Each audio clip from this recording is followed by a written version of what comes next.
A few years ago, a Christian fundamentalist who knew me from long ago asked me, why did I deconvert? After all, she knew that I had researched for decades the legitimacy of Christianity's folklore, and I was so close to being a full believer, she said. And I'm sure in her mind, it was the devil who finally got to me. So this video is for her and the many commenters I have from the Christian fundamentalist or even the regular Christian sects. What finally led me to full deconversion? And many of my fellow deconverts in this channel will tell you in the comments they had the same journey.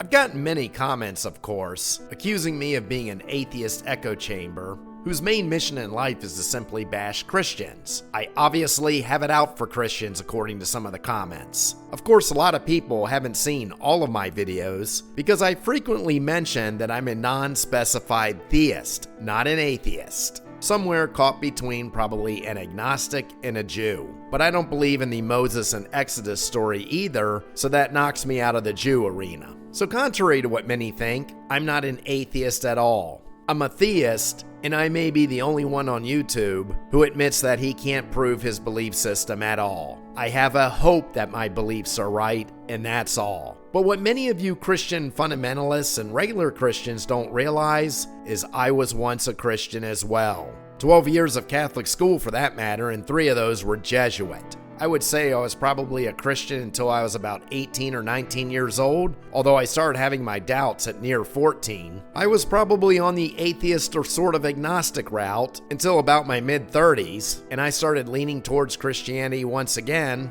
As a matter of fact, by 40 I would have called myself a Christian once again, but I was a very hesitant Christian. And then by the time I was about 47 or 48, I was on the path for renouncing it once again. So why did I go back and forth? And why was the end result a deconvert from Christianity? Well, unlike most Christians, I actually contemplated objectively the nature of my faith, as weak as it was, and most of the times it was pretty weak. During my Catholic confirmation in 8th grade, I really didn't want to be confirmed. I was already starting to question the legitimacy of the resurrection of Christ. I was starting to think about things even back then. And by the time I was 18, I was convinced it was just yet another man-made up religion, no different than the rest of them. So what made me go back? Well, Mr. Lee Strobel's work, The Case for Christ, had a lot to do with it, because the first time I read the book, the first edition, you didn't have the search engine capacity that you do today to fact-check the claims of all his interviewees, not to mention the background of Strobel himself. Because the way he writes the book, it does seem to make sense, doesn't it? Unless you've done the surrounding research. And then when I was 48 years old, I had the experience of watching someone who was like a brother to me slowly die from cancer in his last days. And in those final moments, there was no revelation, no shift in the air, no seeing a mist or light rising out of his body as he went. He simply stopped breathing. One second he was there, the next second he wasn't. And that horrible experience really made me start thinking once again. And today I am incredibly vindictive towards Mr. Lee Strobel, as you can tell from my videos, which debunk the various claims made in all his interviews. Because I have fact-checked them, and none of what he had to say was evidence, but speculation, and it was poor speculation at that, compounded by a very biased group made up of mostly fundamentalists. So that was the second and most likely last time that I left Christianity. But that's just one man's work, you might ask. Well, to sum up the reasons that I left Christianity, I can assemble the reasons into very easy categories. Well, the first category was the lack of evidence, as I demonstrated researching Lee Strobel's work and many other claims. Now, I'm not a scholar, a professional philosopher, nor do I have a doctorate in New Testament studies. But what I do is I simply fact-check the claims of the apologists. I take one claim and I research it as thoroughly as I can, and then I move on to their next claim. And the fact is, at the end of the day, what they were claiming was evidence, like Strobel, isn't evidence at all. The Old Testament was easy. Every topic the Christian fundamentalists tried to bring forth, proving the legitimacy of the story of Genesis, can easily be knocked down by every genre of science. Their lies stating we have no transitional fossils can be easily outed, as you can find by a little research that we certainly do. And of course, about the New Testament, many of their claims about the writings themselves, yes, may be accurate, but it always falls down to the point that every single atheist argues, and that's that there is no authorship of these texts, and the fact that they were written decades after Jesus died. And that's why every single argument the apologist makes, trying to prove the legitimacy of the New Testament, no matter what angle they use,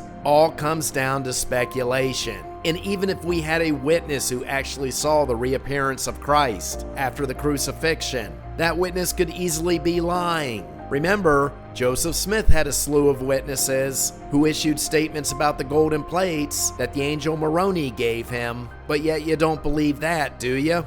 So the severe lack of evidence is what caused me to move away from the faith. And every time one of you comment, presenting more New Testament verses, you're only proving my point. And most of you haven't even looked up the original Hebrew texts to know exactly what those verses meant to begin with. So I had to come to grips that there's a severe lack of evidence for any of Christ's miracles, any actual words that came from him, as well as the great myth of the resurrection of the dead. And that leads into my other reasons why I had to walk away from the Christian faith. I had to really sit back and think, well, why did you believe all this to begin with? Well, that's easy. I was brought up with it. It was indoctrinated from when I was 6 years old in Catholic school. It was indoctrinated during First Communion in 2nd grade. It was further indoctrinated in my confirmation in 8th grade. It was drilled in my head through Jesuit school. Not to mention every Sunday Mass during that entire time growing up. Everyone you know is Christian, so you just assume it makes sense. But that's not even the real reason you continue to believe it. Once you gain the ability to start thinking for yourself, you will resist giving up Christianity because you have this deep down ingrained fear of being wrong, which results in you spending eternity in hell. If this fear wasn't indoctrinated, many people would deconvert from Christianity a lot easier. Even to this day, I still wonder, what if I'm wrong? That's the remnants of the soap used in the brainwashing from 1st grade. I had to come to grips with the fact that this whole belief system was fear-induced. And once you realize this, then you have to be brave enough to start looking at the evidence for what it is. And that is a severe lack of evidence. So why does William Lane Craig, who has a graduate degree in New Testament studies, see this same severe lack of evidence that I do, and still insist that it is evidence for the resurrection of Christ and the authenticity of the Gospels? Because his brainwashed mind cannot come to grips with the possibility that his heaven may not be real, because that leaves him where I'm at, and that is into the great unknown. So I've got the severe lack of evidence of the Christian faith. I've got the fact that a great deal of my belief in the resurrection of Christ was based on the fear of hell. If I did renounce this belief system, what was the final factor that caused me to become a deconvert? It was the final realization that there has been no intervention with man from God whatsoever, as long as I can remember, my parents can remember, my grandparents can remember, and anybody in my ancestry can remember, and the same with everyone I knew.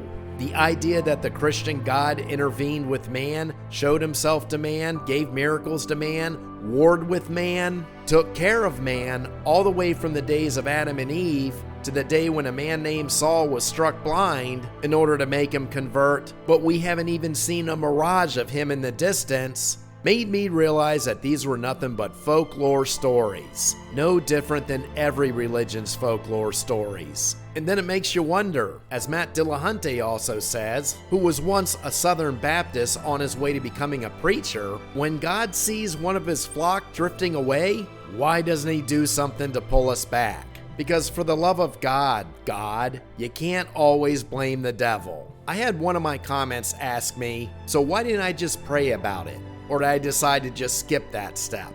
I did something better than just praying, my friendly commenter. I researched, I studied, I read. I laid awake at night thinking for myself. I lost sleep over the matter, agonized about the matter, self-reflected, meditated on the subject. And the simple fact is, finding reasonability in your belief system of Christianity, it came up short. And if you'd like to see why you really shouldn't argue with an atheist if you're a Christian fundamentalist, click on this end card, and I'll see you next time as we once again take that sword of reason and reality and thrust it right through the heart of ignorance.